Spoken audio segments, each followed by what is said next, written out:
Hello, it's me again. Um, Today we are going to talk about something quite controversial a little bit. Someone chatted me up, an ex-seminarian. I've been having a lot of thinking and a lot of talks, chats with ex-seminarians. A lot of them are struggling, both financially and psychologically, mentally. There's a lot of challenges that they face daily in their lives. And ex-seminarian asked me if I think that the church could do more for ex-seminarians. If I thought the bishop, the diocese, in extension, the congregations, the superiors, the religious houses, I'm talking in terms of the church in general, but the formation houses, religious houses, congregations, superiors, father founders, dioceses, the seminary, all the stakeholders in the church, in the formation system, with regard to the ministers, the priests, the seminarians, the aspirants, the novices, the all the ministers of the church, all those who are undergoing trainings, different trainings, to participate in one way or the other in the church's administration. If the church owed him, if the church has done a lot, and if the church could do more for them, especially the ones that stopped on the way, the ones that were withdrawn, the ones that were expelled,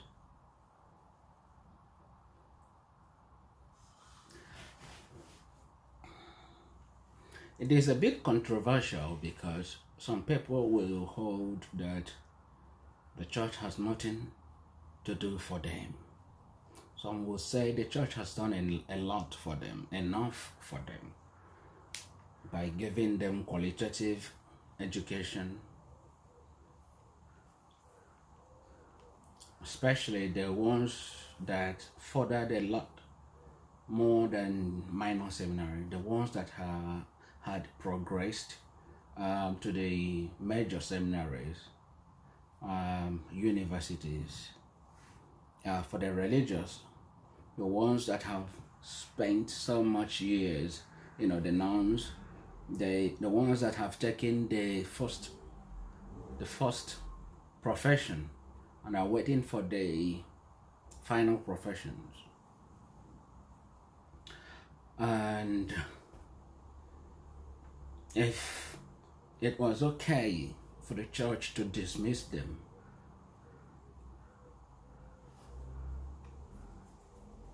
without any help, if the church has done enough for them. I have talked about the need for ex-seminarians, ex-priests, ex-nuns, ex-aspirants, ex-religious to move on, to face life after the formation years, formative system or whatever. I've talked about the need for an ex-seminarian or someone who has found himself or herself outside the four walls of the formation institutions, the formation system in the church. I've talked about the need for them to write their own story, to rewrite their script, to plan their life, the need for them to make something out of their life. So it will be unfair not to acknowledge that a lot of people in this category are still struggling a lot, especially the ones who have given most of their youthful years in the service of the church. Those who have spent years in the major seminary, studied philosophy, went for the 1 year after philosophy, then went back for theology, or did not go back to theology. But the fact that you have spent so many years in the formation system, it has already robbed you the years that you could have used to pick the skills that will help you to deal with life in the secular world.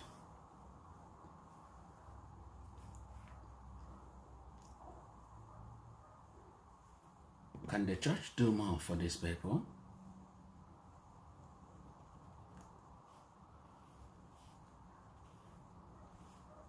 I would say yes, the church needs to do more. I appreciate the fact that the church has taken some responsibilities in terms of bringing these people up.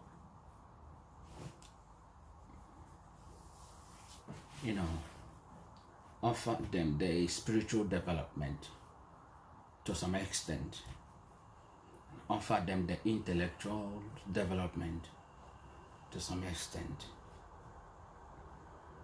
The church has helped them morally, to have some moral upbringing, some strong moral upbringing, strong sense of what is good and bad.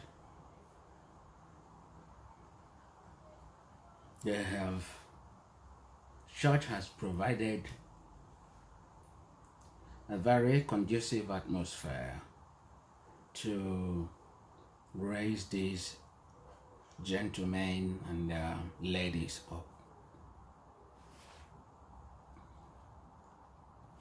But unfortunately, for one reason or the other, either they found themselves not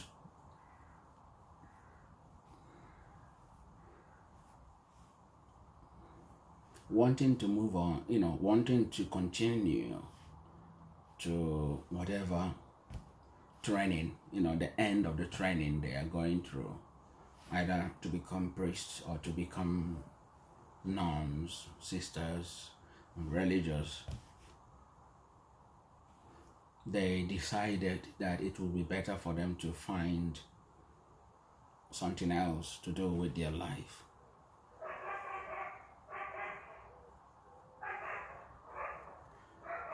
Or they were found unworthy in one thing or the other, or because of one thing or the other, they were withdrawn, they were expelled from the seminary, from the religious institution, from the formation system. Could the church have done more for them? What do you think?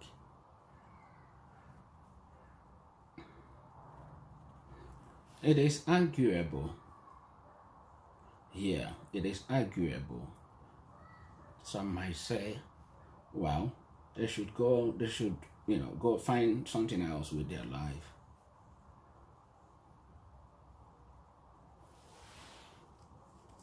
But I don't think it is too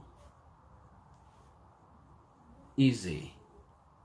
It is so easily for them to just go out and just immediately, start things happening for them, start rebuilding your life from the thin air without support.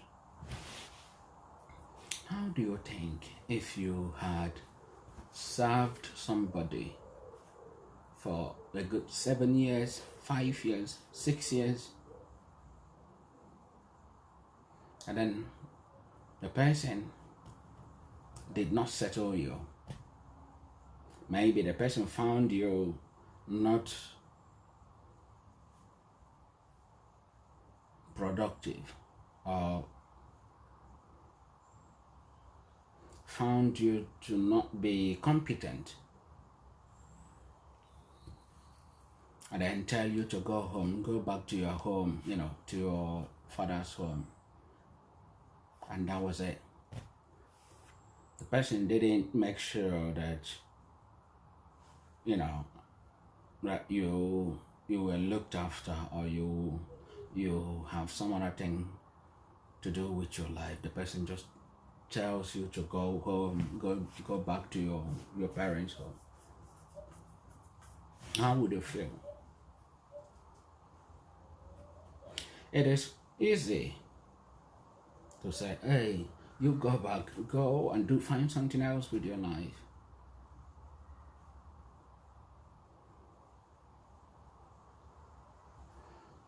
The church is the moral fiber of the society. The church says what is right and wrong. The church gives us a clear direction in terms of moral dilemma. And the church needs to be consistent with its teaching. The church, when we were in the seminary, we were taught about the social responsibilities of the church.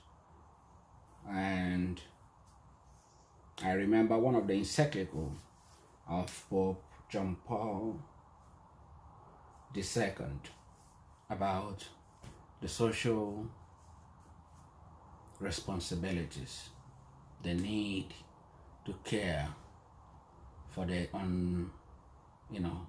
the downtrodden, underprivileged. The moment you are expelled from the seminary,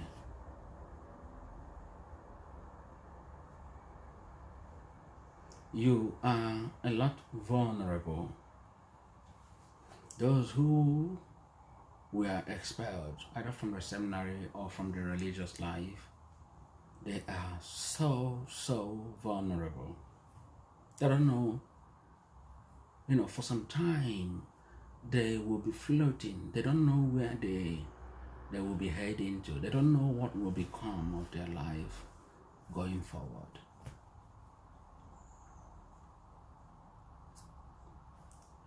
If you see a moving car, maybe you enter the bus commuting, and then along the way the conductor or the driver or whoever just pushes you out from the moving car, from the moving bus or the moving train or whatever.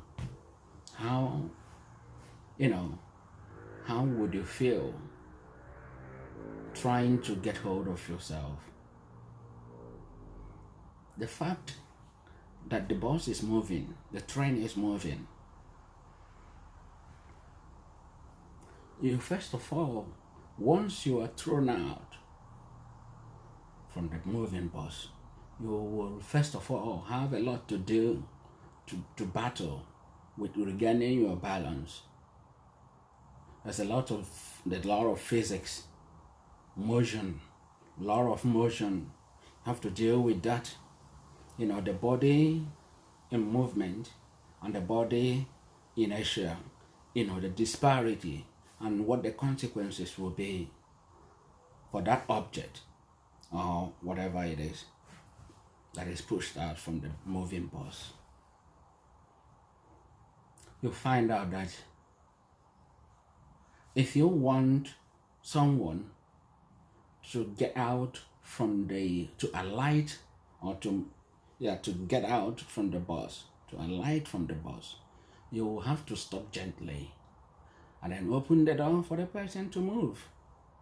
And then after that, you make sure the person is stepped out from is gently out from the bus. Then you close the door, the bus's door. And then you can now move, and then the person can now go. A situation where you push somebody out while the bus is still in motion, you will not be surprised if the person injures himself or have a fall, a dangerous fall.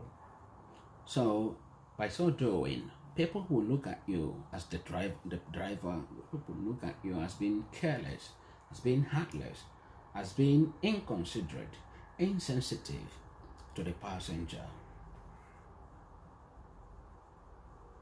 That is the same situation with people who are thrown out of the seminary.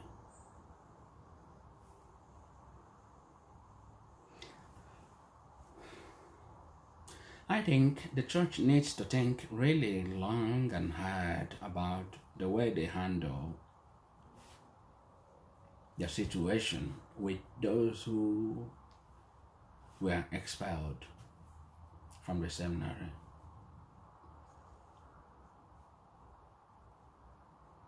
For the sake of humanity, for the sake of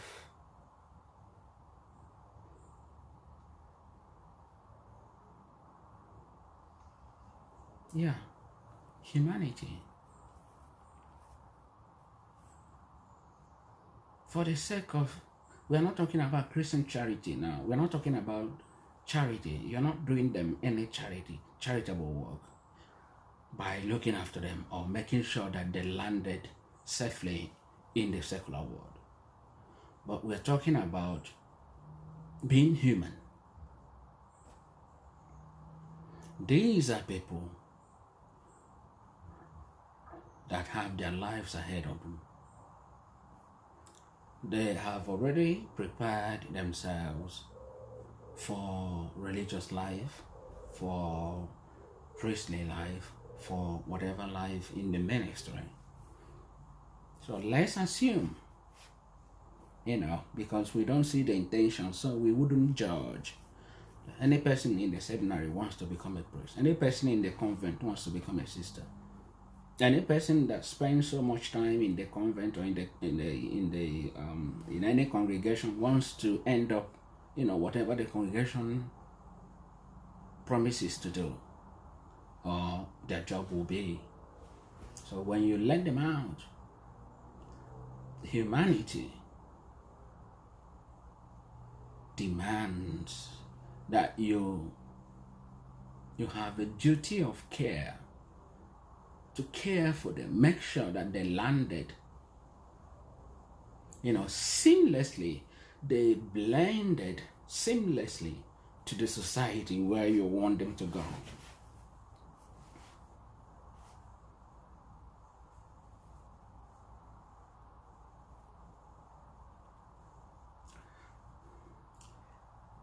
If you stopped, maybe after your minor seminary, you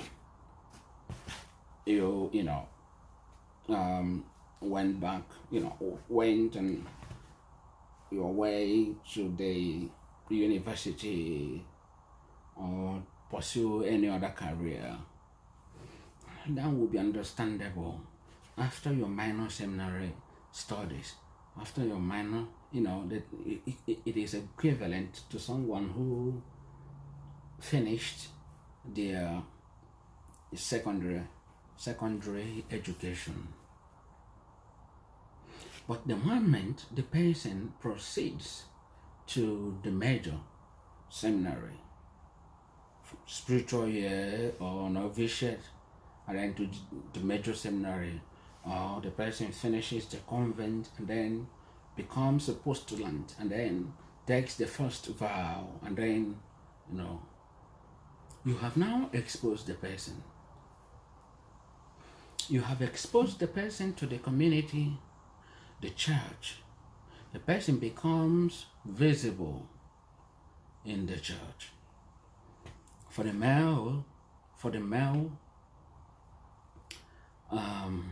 folk, they become, they begin to wear maybe soutane, maybe cassock, maybe habit, maybe hood, or whatever it is that the uniform will be. You will see them, they will take a special position in the church. People will look at them. You have now elevated them to some extent. You have exposed them. And then all these years, they will be spending, going through the training. You are not only psyching them up, you are not only training them, conditioning their mind, their mental, their mentality. You are conditioning their mentality for a particular job which you set out for them.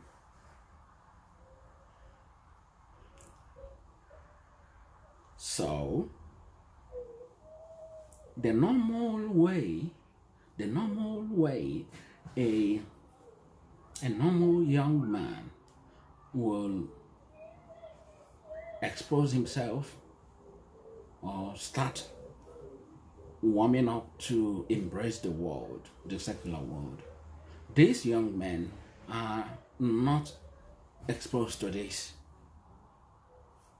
They are exposed to a different world, the religious world, religious life, how to preach the gospel, how to walk in the vineyard, how to, walk in the church. That's what you will be equipping them to, with the skills. Any other thing will be elective in their life. I remember when, after spiritual year, we went to the major seminary, philosophy. It was more about philosophy, and then other things, spiritual life, about preparing our mind. The philosophy that was taught was really just expose you to a little bit of school of thought, and then back your mind up to understand that these other philosophies, this other school of thoughts are wrong. They will back it up with something that will help them not to tilt towards agnosticism, towards any other school that doesn't rhyme with the teaching of the church. They will teach you more of the ones they taught, the tenet that will value the Christian teaching, that will not be in opposition to Christian teaching. Those are the more where the emphasis lie. So they will expose you, for example, they will expose you to the philosophy of Plato, to the extent that maybe St. Augustine backed it up somehow. Then the philosophy of Socrates, to the extent that Thomas Aquinas backed it up. So, and some other philosophers, their thoughts, and then the critique to their thought. So, in more or less, your mentality is being developed and conditioned to the extent that you will defend the gospel and the church's teaching.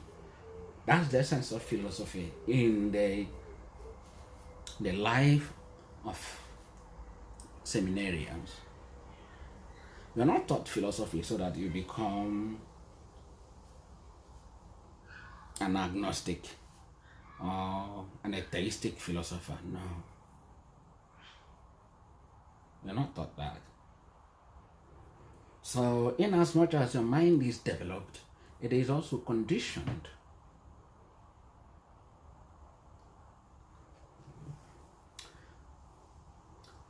when you are found to be doing the same thing that any other young man out there, is doing, or you're living your life the way any other young man outside the seminary is living, you will be asked some questions.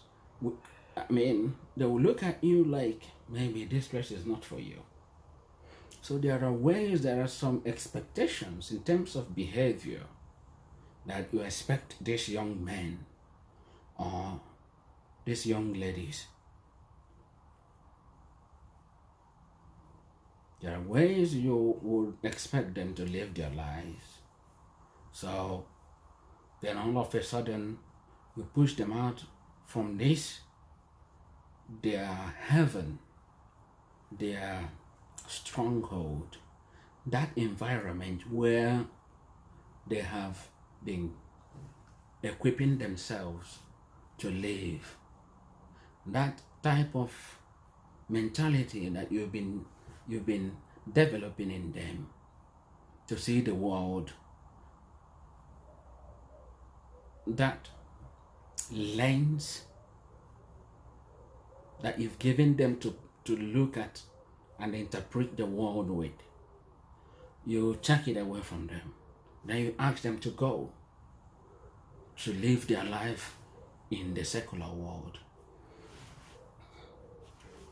It will be natural that they will still be thinking when they leave this environment, seminary, religious institution, formation houses, and they go back to the secular world, it will be very natural that they continue to live that type of life that has been imbued in them, that has been inculcated in them, that type of behavior.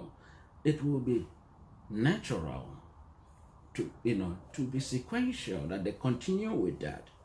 It will take them a lot of conscious effort to kind of rehabilitate themselves, to change some of those views that are no more important in the secular life.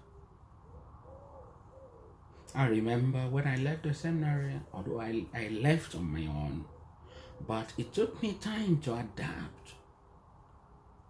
It took me time not to wake up at 5 o'clock or 4:30, because that was all through most of the time in the seminary. That's the time I wake up in the seminary. The rising goes at 5 o'clock or 5:30. You want to get up before time, before the rising, so that you get ready, so that you don't struggle to get the bathroom. You don't want to go late to the next activity, which is the chapel. So you wake up in time, get ready before the rising bell. So it took me a long time to readjust myself, my life, my sleeping habit, my sleeping pattern. I don't go to bed until 10:30, because 10:30 used to be the lights out. So I wouldn't sleep. If I sleep before 10:30, I will feel that guilt like, oh God, I am so unproductive. I should be doing something until 10:30. So if I went to bed earlier than before 10:30, I will feel guilty. If I wake up after 5 o'clock, I will feel guilty. It is nothing really bad, but because it has become part of you, you feel something, you're missing something. So I'm just trying to lay the background, explain the fact that when you are in the formation system, the system permeates through you. And if you are kicked out or you are withdrawn from the system doesn't leave you automatically. It takes time for you to purge yourself, to purge your system of all the things that you don't need, that you have already gathered.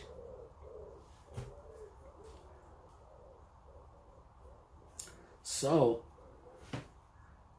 the church needs to do more to help ex-seminarians.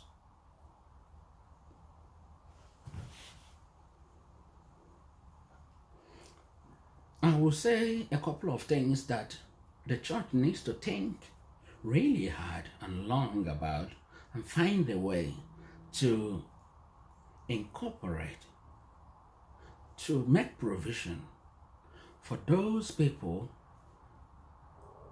who they have expelled from the system or who are leaving the system. When I talk about the system now, I will limit it to those who have spent more than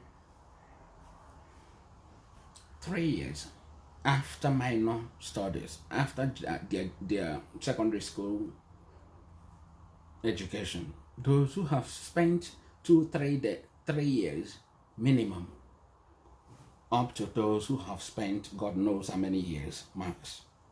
There's no maximum, but minimum at least 2-3 years. At least 2 years, because for those in the seminary, after your minor seminary, you have to go to the parishes and spend 1 year with the priest, where you were assigned to stay for your apostolic work. And then after that, you go to spiritual year. Now, these are 2 years before you proceed to my major seminary. So I would say the minimum of 2 years. Any person that has spent minimum of 2 years after their secondary studies need help. They need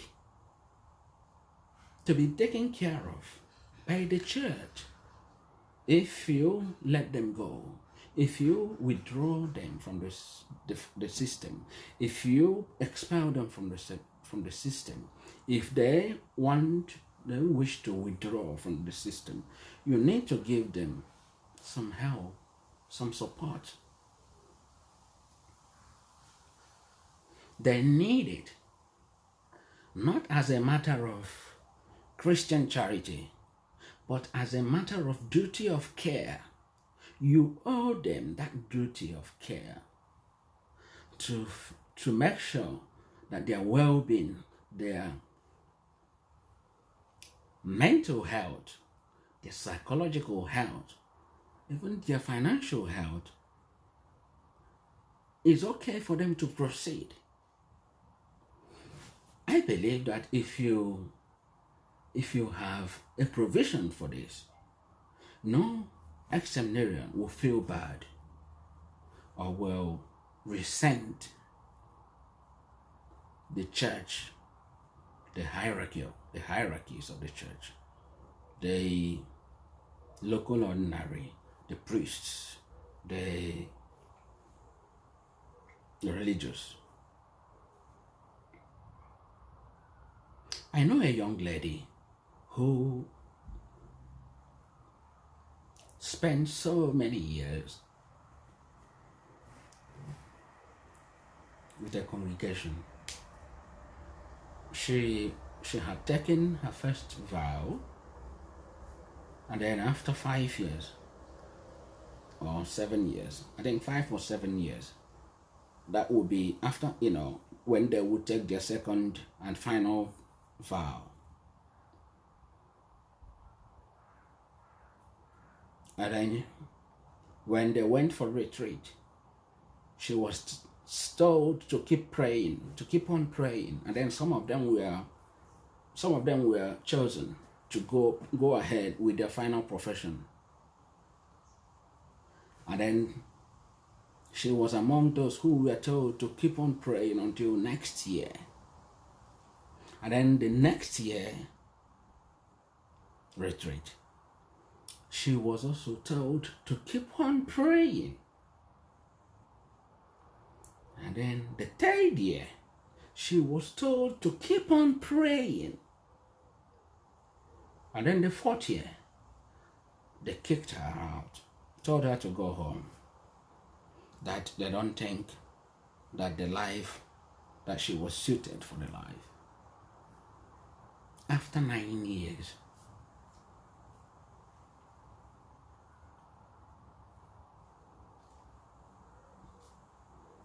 this young lady, or this past her midlife, she's going, she's going towards 45, 50, and you told her to go home and find something doing with your life. There was no support. There was no therapy. There was nothing. Just she was kicked out. How do you feel if you were in her shoe?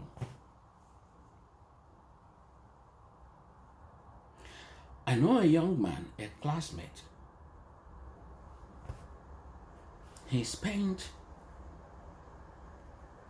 over 12 years. Oh no, what is 12 years? Oh well, yeah, 12 years after minor seminary. But if you add up the years he spent from the minor seminary to the to 4th-year theology, I spent 16 years in the seminary. 16 years before I withdrew myself from the system. But this guy, he went all the way and then was told to go home after 4th-year theology. 4th-year theology. There was no support offered to this young man.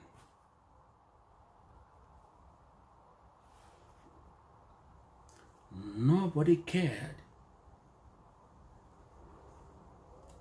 He was pretty much kicked out.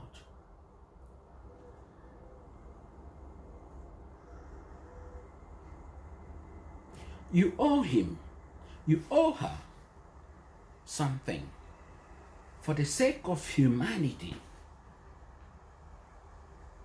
As a matter of being human, you need to rehabilitate him.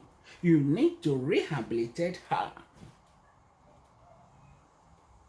Give them some support to help them face the secular world where they have not been for so many years. They have not operated. Their mates are married. Their mates have got kids. Their mates are settled. Their mates are going on with their life, their daily life.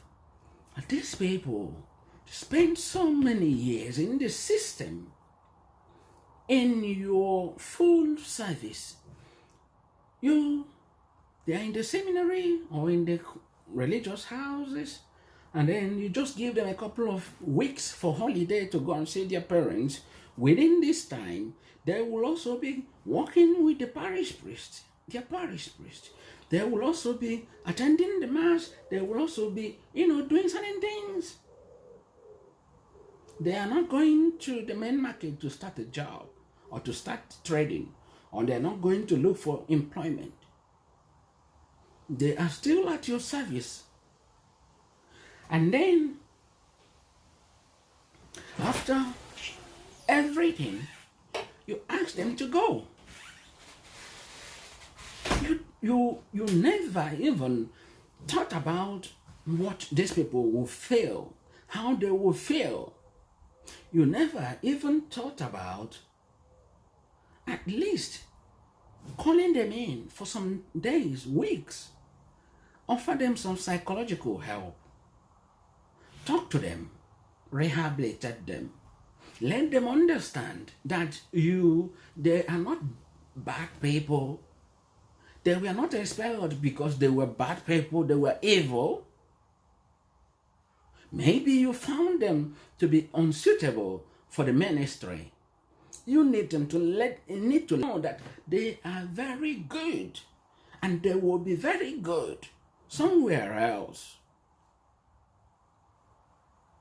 You need to let them understand that You could be there for them.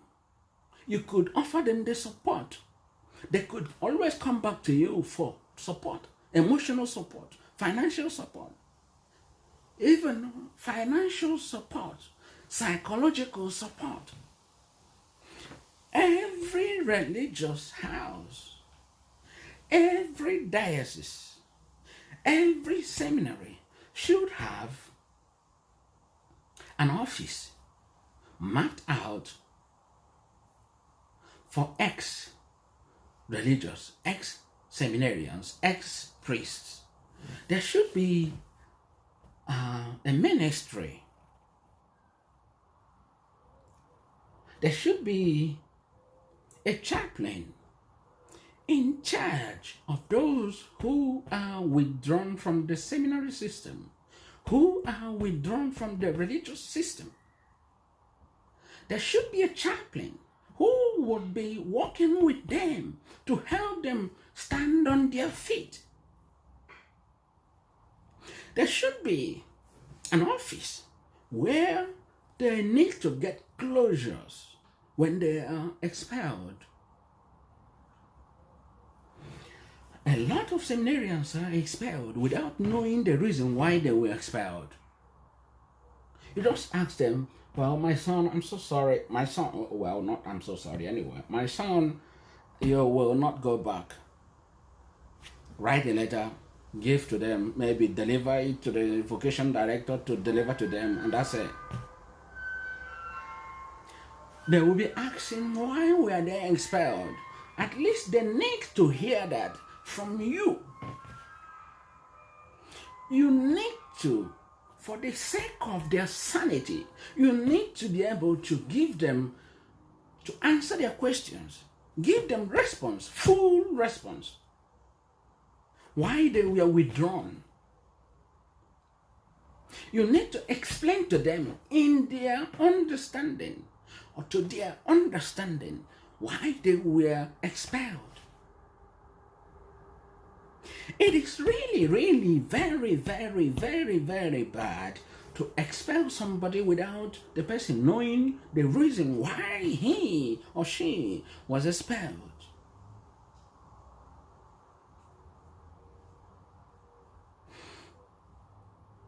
And it is wicked. It is wicked, a wicked act to push an ex-seminarian or an ex-religious or ex-nun, ex-sister, ex-whatever, push the person from pillar to post. The fact that he or she was expelled is enough to throw the person off balance. But pushing the person to go and ask the vocation director why he or she was expelled, or pushing the person to go to the rector to ask why he or she was expelled, or to the superior, or pushing the person to go to the parish priest to ask why he or she was expelled, or pushing the person to the other person. There should be an office where everything, all their questions will be answered. Why?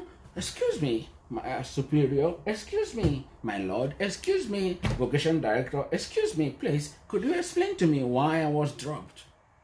Oh, well, I'm sorry, you were dropped because of X, Y, Z. Okay, we don't think you're suitable for the position, for the vocation, for the office of priesthood. Okay, we don't think you are suitable for the office of a nun. Okay, where do you think I am good at? Well, we think you will do better if you become a trader. Okay, that's good. Could you help me? How do I start? Okay. First of all, we are going to organize some psychotherapy for you, counseling for you. You need to see our psychologist, our psychotherapist. You need to work with him or her, okay, after which you will be given so amount of money to start your own life. Okay, all right, thank you so much. Okay, now you have done something for the person. The person is not going to be thinking about how to navigate, where to start. At least you have given the person a little bit of breathing space. Why the person is going through psychotherapy, why the person is going through counseling, the person is thinking about, coming to terms with the expulsion, her expulsion or his expulsion. The person is thinking about what to do going forward. The person will not feel bad that he or she was a victim of whatever. The person will be happy with the church tomorrow if the person succeeds. This practice of seeing the successful ex-seminarians or ex-nuns, seeing them as, oh, they are our children, oh, they are the children of the church, oh, you are ours. And then the ones that are not doing well, who are they? Who are they? You pick and choose who to allow back, who to go and ask for favor, for donation. But you had no support for this person when you kicked him out from the system, or this person when you kicked her out from the system. But tomorrow, if the person is doing very well, you will be very proud with the person, and then you will, use the person as a standard. That's not good. That is really wrong. To be honest with you, on a personal level, I have no problem with the church because I made up my mind to leave. So 80% of my friends today are priests. I have a lot of them, priests. They are my friends. I have no ill feeling towards anybody because I chose to leave. But assuming I was kicked out, I was among those who were kicked out, how would I be looking at any priest, not a priest from my diocese, but any priest, because you are reminding me of a hard reality that I had to live with. How do you think if I hear that a seminarian is going to live in my house in the village? As a matter of fact, as I'm talking now, a seminarian in his 6 weeks is living in my house, in my home parish. I have no problem with that because I have no problem with anybody. Nobody expelled me. Nobody was responsible for my withdrawal. So if a seminarian, I got a call, a seminarian is coming to the parish, okay? And the priest is asking if the seminarian or my village is asking if the seminarian will live in my house. I said, okay, that's fine. Ask my mom, get the key from my mom, give to them, leave them. He can live there. I was once like him. I lived in so many people's house during my apostolic work. So now is the time for me to host a seminarian in my house. Yeah, give him the key. Live in my house. That's okay. But if I was expelled and I was among the people who were pushed from pillar to post, from vocational director to the bishop to the seminary back to my parish priest, and how do you think if I get that call and someone told me, oh, we were thinking about seminarian living in your house, how do you feel? No. That would be, it will be a no-brainer. What my response will be, what I'm saying is this: the church needs to do more for ex-seminarians. The church needs to offer support, to offer help, to offer consolation, to be a source of consolation during the time of their withdrawal.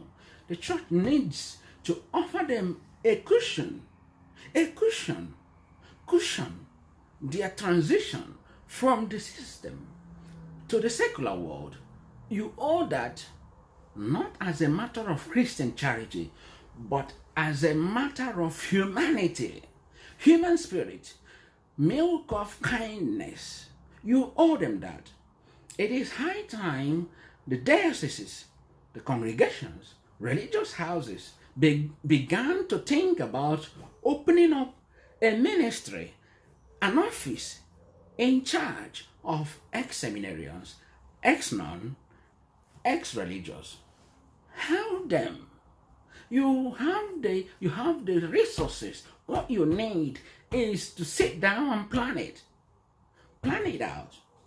You need it so that tomorrow, one day, those who are priests, those who are sisters and nuns, those who are brothers, those who are, different in different congregations or whatever they are, and those who did not make it, but those who were in that system before, they can easily mix up. They can easily accept each other. They can easily work with each other. They can easily, have that cordial, civilized relationship without leaving some people to languish in their regret and in their anger, leaving some people banished without answers to their questions why they were dropped. Tell me what you think about it. Let's think about it. Tell me your thoughts. Let me understand. Otherwise, if you have an